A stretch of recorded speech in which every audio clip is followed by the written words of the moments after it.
Paul, what's your view? Well, I do cover economics for a living, and I've also been doing a lot of hands-on micro-level experience of this, both in Britain and America, and just come back from China looking at similar issues.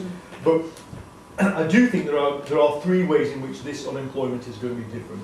One, we've had a boom, and it was a real boom, and at the end of that boom, levels of employment were very high. Not just people in work, but levels of hours worked. Okay, so if you took the top 10% off the amount of work done, there's a debate over whether or not it takes the form of less hours. Then, of course, once you get rid of that, it's the expulsion of the part-time and so-called peripheral from the workforce. So the classic 55-year-old guy who's partially retired who works in B&Q, whether they get pushed out of the workforce.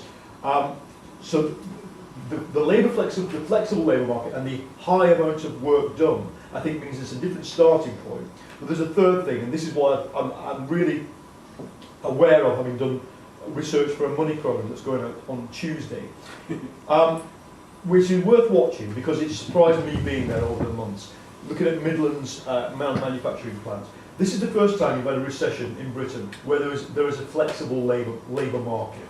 The flexible labour force. What they've done, this is the way I put it, is they've bent rather than broken. They've actually given back hours, they've given back pay. My dad's generation would not give back any hours, any pay. It was a matter of utter self-belief and pride to them. But these manufacturing workers in the West Midlands I've been watching have given back loads, pay, conditions, benefits, death benefits, and ultimately hours, because they've gone from 5 to 4 to 3.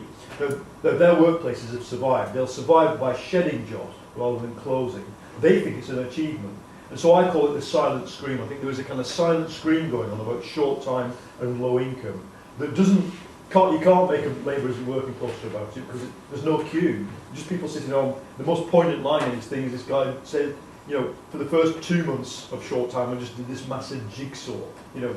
But it's very different to the 80s.